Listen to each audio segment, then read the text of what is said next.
Everybody, it's Eric Rohr, Assisting Hands Richmond, and welcome to our Friday finish. Really excited to be here. We got a lot of stuff going on I want to talk about, and we'll get going. And I got a special guest this week who I'm going to do my shout out with, and I'm really excited for all of that.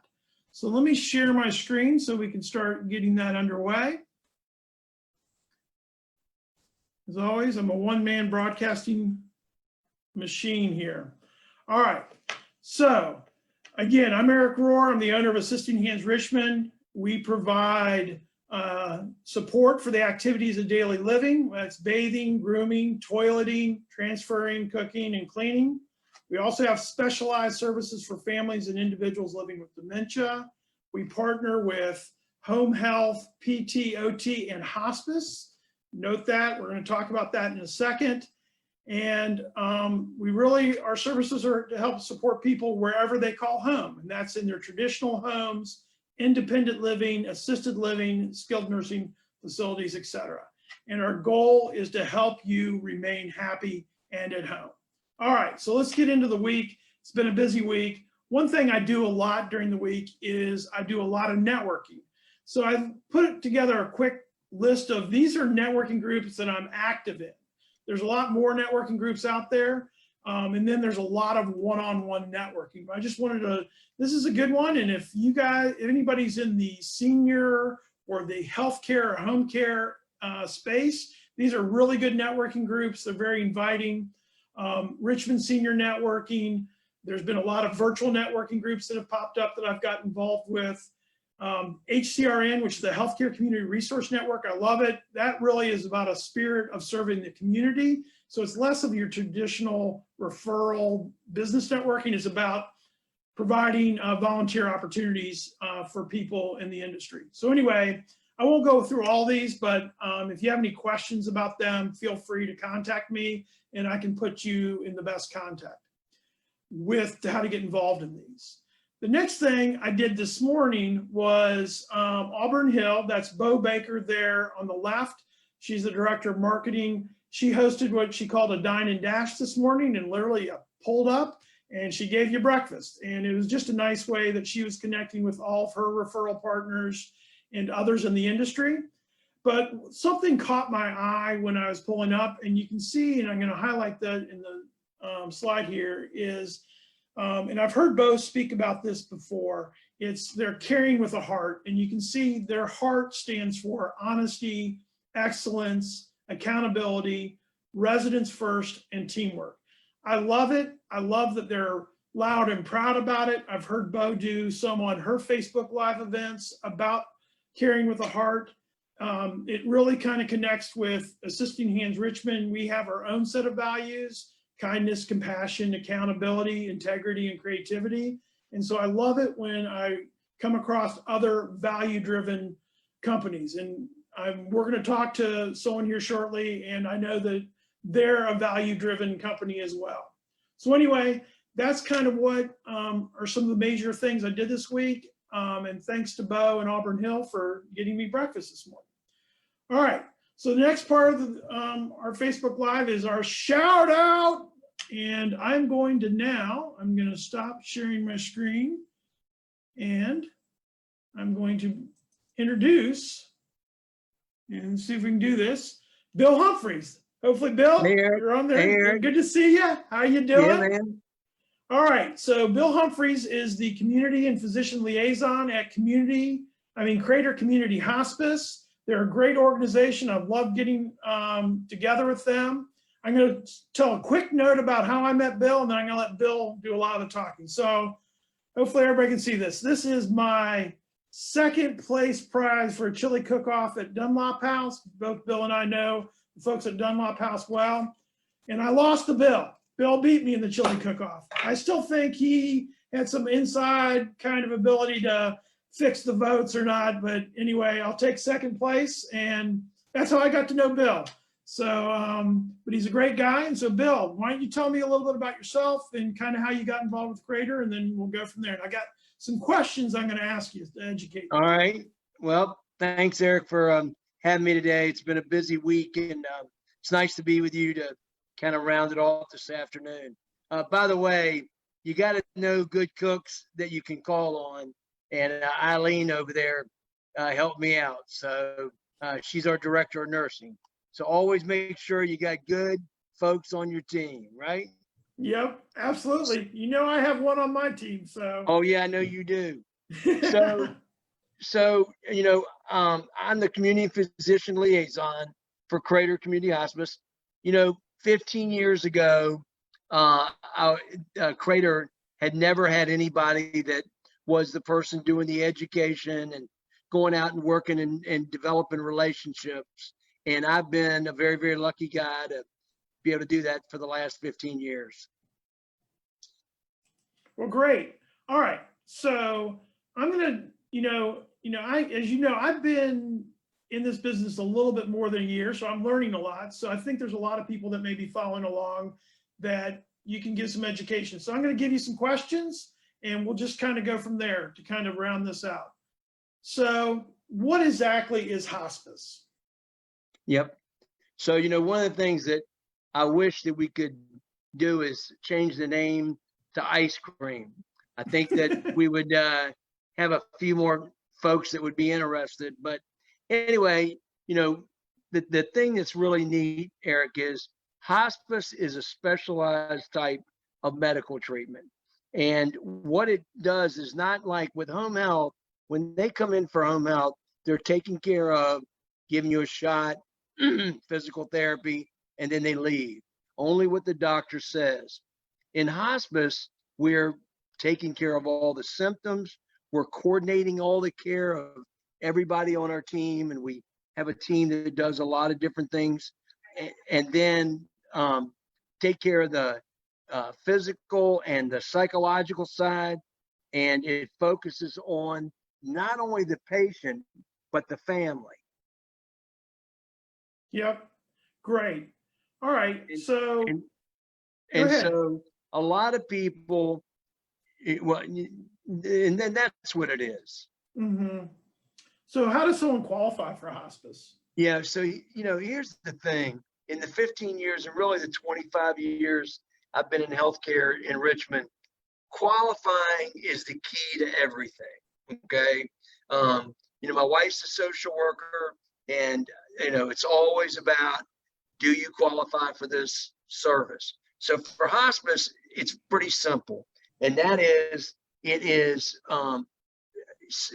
Medicare says, and this is just a Medicare rule, that when they look at the records and do an evaluation of the patient, that they could pass in the next 6 months. We've all heard stories about somebody that's been in hospice for 2.5 years. And the reason being is, at the time they did the evaluation, both records and in person, the patient could have very well have passed in the next 6 months. But as we know, we don't always have control of that. So that is what Medicare defines qualification as, also Medicaid. Gotcha. All right. So how did Crater Community Hospice get started? Yeah, this is a really neat thing. So for all the babies in the audience, they would not know what a community hospital is. But back in the day, John Randolph and Southside Regional were community-owned hospitals, meaning that the community raised the money and built those hospitals. And Crater Community Hospice is community-owned. And so back 25 years ago, we're celebrating our 25th year this year. Both of those hospitals' volunteers raised the money and helped start Crater Community Hospice. And to this day, we still are owned by the community. Oh, that's great. That's a great story. All right. So what is the mission of Crater Community Hospice? Yeah, so the three things that are important to Crater is education, quality care, and support. So let me just use an example of kind of what I do, and also with the education we do. We believe, Eric, in not allowing for a crisis to happen. So not only if somebody decides they want to go into hospice, but with anything to do with serious illness, we want to be a part of the education in the community to help people so that they don't end up in that crisis. So that meets our education piece.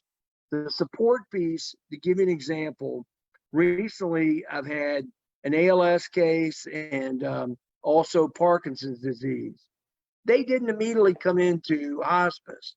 We spent time supporting them, helping them with resources, and they really had a relationship with us for almost a year before probably the last 6 months they were with Crater Hospice.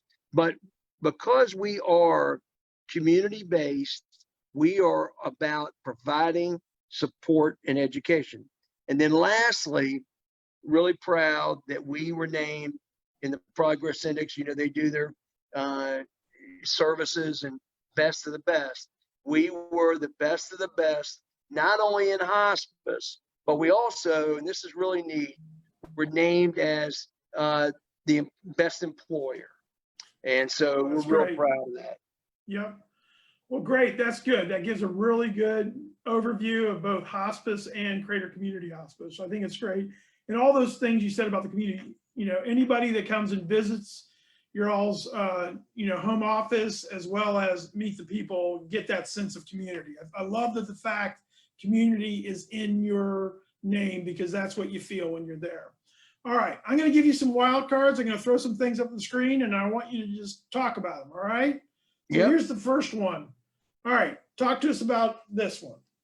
Okay, so we're really excited. Zach Holt is going to be our new CEO.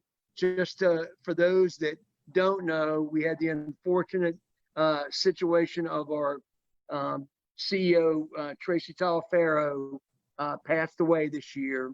And, you know, we had really, Tracey left a real legacy with us. And Zach, you know, it's really hard when you go out and you try to find somebody that is going to meet that same mission. And we're just so excited about Zach coming. He's local. People will know him. And the one thing that I continue to hear is he has a heart for hospice. Perfect. Yeah, I'm excited about meeting him as well. And then when is he coming on board? Is early August? Yeah, sure. August the 5th. Great. All right, here's the next one. Oh yeah, Thrift Store. So, you know, we have a thrift store. We're, you know, Crater Road, right around the corner from Southside Regional Hospital. And the thing you need to know about the thrift store, of course, we take donations Monday through Saturday, 10 till 5. Those funds, Eric, go for, let me give you an example. You know, somebody for some reason is not qualifying for Medicaid, and it's, you know, at the end of life, you don't have time for all that. So those funds are available. You know, last year during the winter, there were families that didn't have heat and they were taking care of their mom, and the board, you know, used those funds for that. So, you know, we're just, our thrift store is, it's a real diamond in the rough. But it's great. And I think bold enough to say it's the only hospice-based thrift store in the whole area. Is that correct? Yes, sir, it is. And Yeah. the funny story is I was in an office one day and the lady was talking about giving some things after her husband had passed, and she mentioned it. And so when I introduced myself, she said, Bill, she says, I give you guys all my good stuff. So we have a lot of people that the supporters that we have are incredible. And I just want to say to all of them, thank you. You guys really make that thrift store. Great. That's awesome. All right. Here's the last one. Oh, yeah. So I mentioned about Tracey and, you know, that he had passed and the legacy that he had. Well, one of them was his passion for motorcycles. And I'm going to tell you, we have been a part of doing this. Cindy Hamlin heads it up for us, and it's just an outstanding event. This year will be the first year that it will carry Tracey's name. And I'll be honest with you, my phone's been blowing up this week with people saying they want to be a part of it. Even if folks don't want to be they don't ride, they can come out to the office and, we're going to have it there at the end, all the riders coming in. So yeah, this is his passion, and the staff is excited to be a part of it. Yeah, that's awesome. That's good stuff. All right. Well, Bill, thanks for joining us. And how can people get in contact with you? And who are the type of people you want to be in contact with? Yeah. One of the things that, for anyone that doesn't know me personally, is, I've been around the healthcare market in Richmond for 25 years, and I like helping people. So, if there's any groups, any individuals, whatever, that want to get connected in the healthcare market, I'd love to help. And then just to say to you, we now are going to Richmond. That's a new piece for us. So we cover all the way from Richmond to Emporia. And so a large area, that we can help people with. That's great. Well, it's good. Well, thanks for agreeing to do this with me today. Eric, thanks a lot. Yeah. So you're welcome to jump off. I just have a few housekeeping items, and have a great weekend, Bill. All right. I got to go meet with my staff about my next dish for the cook-off. Oh, I'm working on my new secret recipe. All right, man. All right. Thanks a lot, Eric. Bye-bye. All right. That was great. All right. Well, the few things I'm going to do just to wrap it up is one of the things, you all have heard me talk about this. I'm very passionate about kind of dementia education, Alzheimer's. So I've formed a team, Assisting Hands Richmond team, on the walk to end Alzheimer's. So I'm going to continue to kind of ask people to join the team and or donate to kind of help with the goal of ending Alzheimer's. And really, I love the way they kind of phrase it, help us lead the way to Alzheimer's first survivor. I think it's such a positive way to go about that. So anyway, if you're interested, email me, eroar@assistinghands.com. I'll throw this up on my Facebook page. Again, looking for walkers and or donators. And the event right now, it's going to be a real event. It's not a virtual event. Is October 31st. It's the Richmond Raceway. And it is, either a 1 or 3 mile walk. So it's not one of these crazy 10 milers or anything like that. So anybody can come do it.